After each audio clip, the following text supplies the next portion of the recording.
Hi guys, मैं अजीत झा अपने channel education by infinity से आप लोगों के लिए अपनी अगली वीडियो लेके आया हूँ। आज की वीडियो में मैं आपको 12th क्लास का नेक्स्ट टॉपिक करवाऊँगा बच्चों। ठीक है, 12th क्लास के नेक्स्ट टॉपिक करवाने से पहले अभी लेटेस्ट 10th और 12th का रिज़ल्ट निकला है, तो मैं उन सारे बच्चों को जो अच्छे नंबर लेके आए हैं उनको बहुत बहुत बधाइयाँ देना चाहूँगा। और जो बच्चे थोड़ा सा अपने जो भी मार्क्स डिज़र्व करते थे उससे थोड़ा बहुत ऊपर नीचे मार्क्स लाएं तो कोई दिक्कत नहीं है, आपको बिल्कुल भी होपलेस होने की ज़रूरत नहीं है। अभी जर्नी बहुत लंबी है, आप चाहें तो अपने आप को इम्प्रूव कर सकते हैं। उसी के साथ मैं ये वीडियो स्टार्ट करता हूँ। आज की हमारी वीडियो क्लास 12th के नेक्स्ट टॉपिक की है। लास्ट वीडियो में मैंने आप लोगों को एक्सरसाइज 4.1 करवाई थी। अगर आपने मेरी लास्ट वीडियो देखी होगी, थोड़ा सा लेट हो गया, कोई दिक्कत नहीं, आपको मेरे प्लेलिस्ट के अंदर मिल जाएगा, मेरे डिस्क्रिप्शन के अंदर भी आपको मिल जाएगा।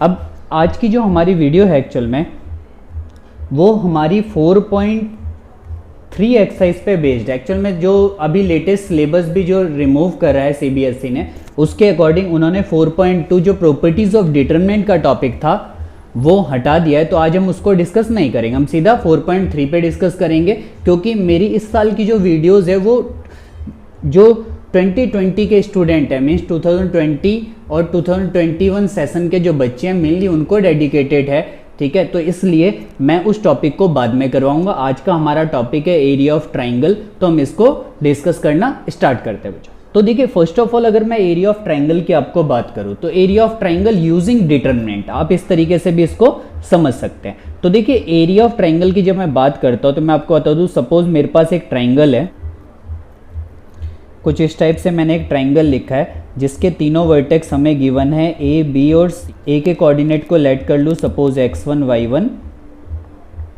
एंड बी के कोऑर्डिनेट को लेट कर लूँ सपोज x2 y2 एंड सी के x3 y3। तो डिटरमिनेंट के अंदर इसका एरिया कैलकुलेट करने का एक मेथड है जो कुछ इस टाइप से है। देखिए, area of triangle ABC, area of triangle ABC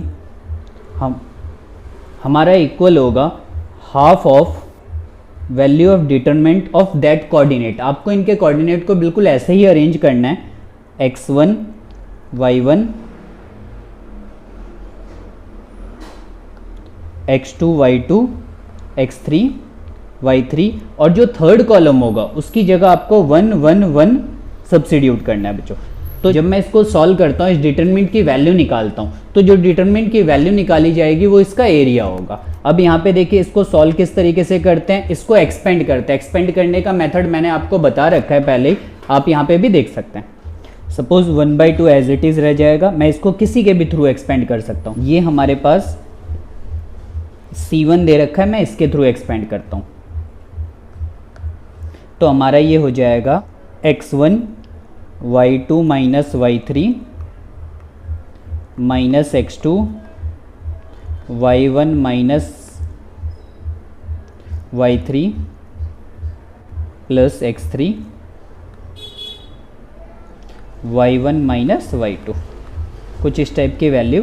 ठीक है, तो इसको थोड़ा सा अगर मैं मॉडिफाई करूँ और मैं ये जो माइनस का सिंबल यहाँ पे आपको दिख रहा है, ये अगर मैं इसको पॉजिटिव कर दूँ तो इसके अंदर के सिंबल चेंज हो जाएंगे। तो हमारे पास जो फार्मूला आ जाएगा वो आ जाएगा 1/2 x1 y2 minus y3 plus x2 y3 minus y1 plus x3 y1 minus y2 and that is the formula for the area of triangle. आपको ये फॉर्मूला देख के थोड़ा बहुत याद आ रहा होगा कि आप लोगों ने 10th क्लास के अंदर chapter number 7 coordinate of geometry के अंदर ये फॉर्मूला यूज करा था एरिया ऑफ ट्राइंगल को कैलकुलेट करने के लिए। ये बेसिकली वही है, ये मॉड का सिंबल आप लगा सकते हैं यहाँ पे। मॉड का सिंबल का मतलब है कि सपोज अगर इसकी वैल्यू नेगेटिव में आती है तो आप उसको पॉजिटिव कर देंगे। क्यों? क्योंकि एरिया कभी भी नेगेटिव नहीं होता, तो एरिया नेवर भी नेगेटिव करके आप स्टेटमेंट लिख देंगे एंड देन इसको पॉजिटिव बना देंगे। क्लियर है?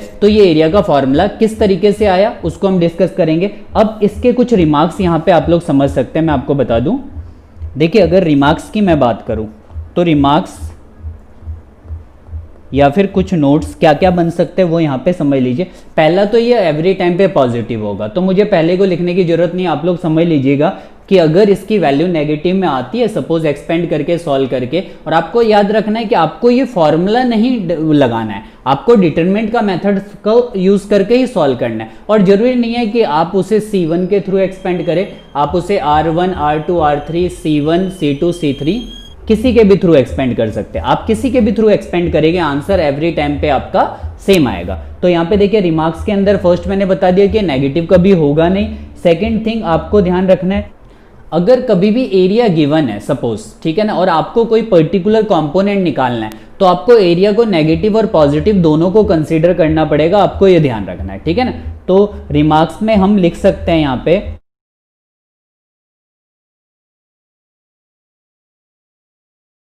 ये फर्स्ट, ठीक है ना, कुछ भी कैलकुलेट करने के लिए, कोई कंपोनेंट मिस है उस कंपोनेंट को निकालने के लिए, ठीक है। इसके बाद लास्ट और इंपॉर्टेंट यहाँ पे समझना है कि अगर आपका सपोज एरिया 0 आ जाता है, तो इसका मतलब है कि जो ट्राइंगल है वो ट्राइंगल फॉर्म नहीं हो रहा, वो एक लाइन बन रहा है, तो सारे के सारे पॉइंट कोलिनियर हो जाएंगे।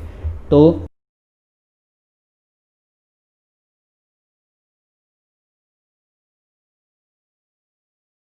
अगर सपोज एरिया 0 आ जाता है, that means points are collinear, वो तीनों के तीनों पॉइंट क्या है, कोलिनियर। तो ये कुछ समरी थी। हम अब एक्सरसाइज पे आते हैं और देखते हैं कि एक्सरसाइज के अंदर हमें क्या क्या मिल रहा है। तो ये फर्स्ट क्वेश्चन 4.3 का आप देख सकते हैं, कह रहा है find the area of triangle with vertices at point given in each of the following. तो मैं किसी एक पार्ट को आपको करके बता देता हूँ। तो अगर मैं एक पार्ट इसमें आपको करके बताऊँ, फर्स्ट क्वेश्चन एक्सरसाइज हमारी 4.3 है। क्वेश्चन नंबर फर्स्ट का सपोज मैं सेकंड पार्ट सॉल्व करता हूँ। सेकंड में उसने हमें कोऑर्डिनेट दे रखे है 2 7 1 1 एंड 10 8। देन मैं यहाँ पे लिखता हूँ एरिया ऑफ रिक्वायर्ड ट्राइंगल, वो हमारा बन जाएगा, एक डिटरमिनेंट बना लेंगे, सारे पॉइंट्स को ऐसे लगा देंगे। तो 2 7 1 1 10 8 एंड देन 1 1 1, यहाँ पे हम लास्ट कॉलम में 1 1 कर देंगे एंड इसको हाफ कर देंगे। तो जब मैं इसको सॉल्व करता हूँ तो मैं इसको एक्सपेंड कर दूंगा, आप किसी के भी थ्रू एक्सपेंड कर सकते हैं जैसे हम डिस्कस कर चुके हैं। तो ये आ जाएगा 1/2। सपोज मैं C1 के थ्रू इसको एक्सपेंड कर देता हूँ तो 2 आ जाएगा, देन 1 - 8, फिर माइनस का 1 आ जाएगा, देन हम बात करें तो 7 - 8 एंड देन लास्ट प्लस का 10, एंड यहाँ से हम अगर इसको देखें तो 7 - 1 एंड देन इसको मैंने यहाँ पे मॉड लगा दिया। जब मैं इसको सॉल्व करता हूँ ये हो जाएगा 1/2, 2 × -7 -1 × -1 एंड +10 × 6। तो इसका रिजल्ट आ जाएगा 1/2 -14 +1 +60।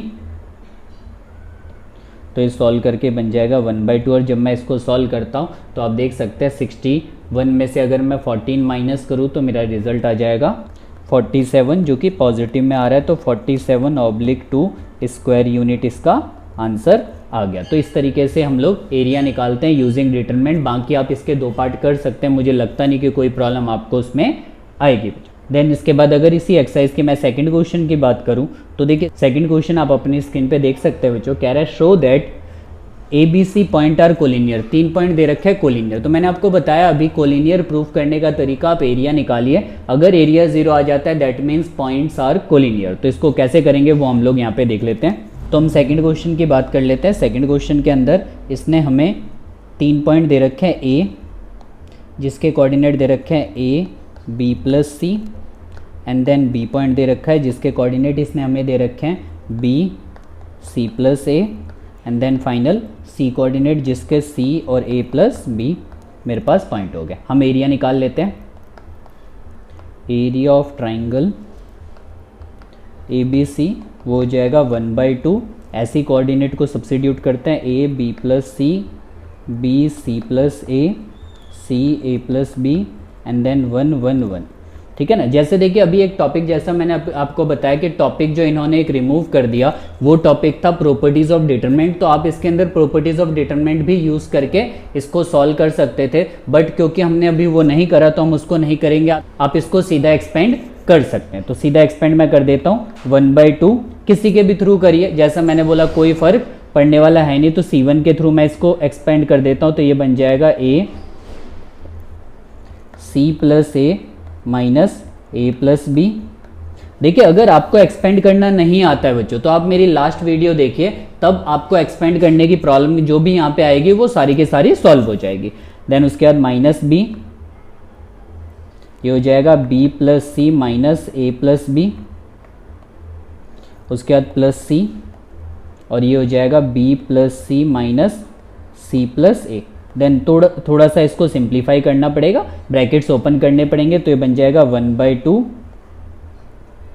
यहाँ पे A, ये आ जाएगा C plus A minus B, यहाँ पे B, ये आ जाएगा B plus C minus A minus B, और लास्ट हमारे पास है C, और यहाँ आ जाएगा B plus C minus A। ठीक है ना, ये मैंने ब्रैकेट्स ओपन कर दिए। क्या क्या कैंसिल हो रहा है उसको चेक कर लेते हैं यहाँ पे। देखिए आप देख सकते हैं, अगर मैं कैंसिल आउट करूँ तो यहाँ पे A से A कैंसिल हो गया, यहाँ पे हमारे पास B से B कैंसिल हो गया, और यहाँ पे C से C कैंसिल हो गया। तो ओवरऑल अब बच क्या रहा है वो देख लेते हैं। तो यहाँ पे हमारे पास बच रहा है 1/2, इसको मल्टीप्लाई कर देते हैं अंदर A को, तो AC माइनस AB, फिर B को मल्टीप्लाई कर देते हैं तो माइनस का BC और प्लस का AB, देन C को तो प्लस का BC और माइनस का AC। तो यहाँ पे कैंसिल आउट क्या क्या हो रहा है वो देख लेते हैं। तो AC से AC कैंसिल आउट हो गया, AB से AB कैंसिल आउट, और BC से BC कैंसिल आउट। तो ओवरऑल सारी चीज़ें कैंसिल हो गई, तो 0 आ गया। तो मैं यहाँ पे लिखूँगा area is 0, so points are collinear. ये कुछ इस टाइप से होगा, मुझे लगता नहीं है कोई प्रॉब्लम इसमें आएगी। इजी एक्सरसाइज है, पेपर में क्वेश्चन आते हैं नो डाउट, बहुत बार आ रखे हैं पेपर में क्वेश्चन। ठीक है, तो किस तरीके से आप करेंगे आप इसको समझ सकते हैं बच्चों। मुझे अगर कोई प्रॉब्लम आपको आती है तो आप मेरे से पूछिए, नो डाउट मैं इजी आराम से करवा रहा हूँ ताकि आपको समझ आ जाए बच्चों। और थोड़ा बहुत मुझे लिखने में भी प्रॉब्लम है तो इसलिए और थोड़ा स्लो होता जा रहा है ये। चलिए आगे देख लेते हैं। अब अगर मैं नेक्स्ट क्वेश्चन और थर्ड क्वेश्चन की बात करूँ तो वो आपको अपनी स्क्रीन पे दिखाता हूँ। तो आप अपनी स्क्रीन पे देख सकते हैं, लिखा हुआ है find the value of K if area of triangle is 4 square unit. Means अगर मैं आपको समझाऊं तो थर्ड क्वेश्चन में ये हमारे पास कह रहा है कि सपोज एक ट्राइंगल मैंने बना दिया, ये triangles A B and C, and then इसके कोऑर्डिनेट हमें दे रखे हैं, इसके कोऑर्डिनेट दे रखे हैं K0 40 and 02, and then we have to calculate the value of K if area of triangle is 4 square unit। इसका एरिया इसने दे रखा है 4 स्क्वायर यूनिट। किस तरीके से फॉलो करेंगे वो देख लेते हैं। तो मैं यहाँ पे लिखूंगा एरिया ऑफ ट्राइंगल ABC, वो हमारा इक्वल होगा 1/2, कॉम्पोनेंट हमें दे रखे हैं K0 40 02 1 1 1। आप इसको किसी भी ऑर्डर में लिख सकते हैं, कोई दिक्कत नहीं है। ठीक है ना, ABC हो या BCA हो, आपको जैसे लिखना है कोई प्रॉब्लम आपको आएगी नहीं। अब यहाँ पे देखिए एरिया ऑफ ट्राइंगल ऑलरेडी हमें गिवन है 4, यहाँ पे 1/2। मैं इसको पहले एक्सपेंड कर लेता हूँ। अगर आपको एक्सपेंड करना है तो जिसमें 2 0 है, आप अगर उसके थ्रू एक्सपेंड करेंगे तो क्वेश्चन और छोटा हो जाएगा। तो आप देख सकते हैं 2 0 यहाँ पे कहाँ पे है, ये मेरे पास 2 0 अवेलेबल है किसके अंदर, C2 के अंदर। तो मैं इसको C2 के थ्रू एक्सपेंड कर देता हूं। तो जब मैं इसे C2 के थ्रू एक्सपेंड करता हूं तो क्या बनेगा वो देखिए, 0 0 लिखने की जरूरत नहीं है, ये नेगेटिव पॉजिटिव और ये होता है नेगेटिव।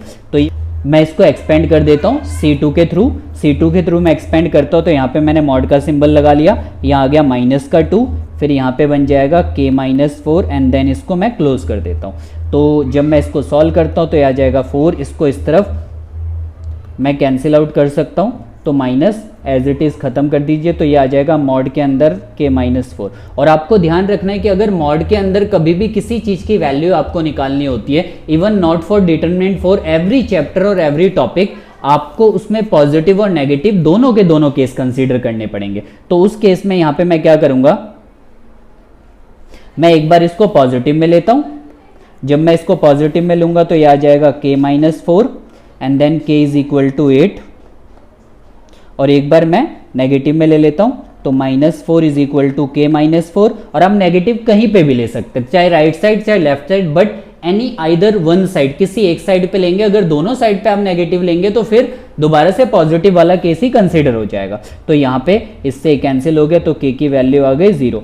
तो 2k की वैल्यू आ रही है, एक 8 और एक मेरे पास 0। तो इस तरीके से अगर कोई मिसिंग एलिमेंट निकालना हो तो मिसिंग एलिमेंट निकालते हैं if area of triangle is already given, इस तरीके से, ठीक है। यहाँ पे देखिए ये हमारे पास हो गया। देन मैं अगर फोर्थ क्वेश्चन की आपको बात बताऊं तो आप अपनी स्क्रीन पे देख सकते हैं, फोर्थ के दो पार्ट है, दोनों के दोनों ऑलमोस्ट सेम है। कह रहा है find the equation of line joining that one using determinant. Fourth question के फर्स्ट पार्ट में ये कह रहा है एक लाइन है जिसके ऊपर 2 पॉइंट मुझे गिवन है, 1 2 एंड 3 6, एंड इसकी इक्वेशन निकालनी है डिटरमिनेंट का यूज करके। तो देखिए डिटरमिनेंट का यूज करके अगर इक्वेशन आपको निकालनी है तो आप क्या करेंगे, एरिया ऑफ ट्राइंगल का कॉन्सेप्ट यूज करेंगे। आप यहाँ पे कहीं पे भी कोई एक तीसरा पॉइंट इंट्रोड्यूस कर लेंगे। मैं इसको ए लेट कर लेता हूँ, इसको बी लेट कर लेता हूँ, लेट सी जिसके कोऑर्डिनेट मैं ले लेता हूँ एक्स वाई, और सी को मैं यहाँ पे ले लेता हूँ, इसके कोऑर्डिनेट हो गए एक्स वाई, मैंने इसको सी पॉइंट लेट कर लिया। अब एरिया ऑफ ट्राइंगल बना लेते हैं हम लोग, तो मैं यहाँ पे लिखूंगा area of triangle A B C, वो हो जाएगा half of 1 2 3 6 and x y, and then last column में 1 1 1। जब मैं इसे एक्सपेंड करता हूँ तो मेरे पास एक्सपेंड करके क्या आ जाएगा, 1/2, किसी के भी थ्रू एक्सपेंड कर सकते हैं हम 1, इसको मैं C1 के थ्रू एक्सपेंड कर रहा हूँ तो 6 माइनस वाई हो गया, देन माइनस का 3 तो 2 माइनस वाई हो गया, देन प्लस का x तो 2 माइनस 6 हो गया। इसको यहाँ पे हम सिंप्लीफाई कर लेते हैं, 1/2 ये आ जाएगा 6 माइनस वाई, माइनस इसको अंदर मल्टीप्लाई कर देते हैं 3 को, तो ये आ जाएगा 6 प्लस 3y। इन दोनों को अगर मैं माइनस करूं तो ये बन जाएगा -4 और ये बन जाएगा -4x, एंड देन मैं इसको पूरी तरीके से जब सिंप्लीफाई कर लूँगा तो ये हमारे पास आ जाएगा 6 से 6 कैंसिल हो जाएगा, 3y minus Y 2y minus 4x। और देखिए क्योंकि ये लाइन है, ऑब्वियसली लाइन की इक्वेशन निकालनी है तो ये लाइन ही होगी, तो यहाँ पे मैं लिखूंगा if points are collinear then area of triangle A B C वो इस केस में हो जाएगा 0। तो जो भी हमने वैल्यू निकाली है मैं उसको 0 के इक्वल रख देता हूँ और यहाँ से हम वैल्यू निकाल लेते हैं।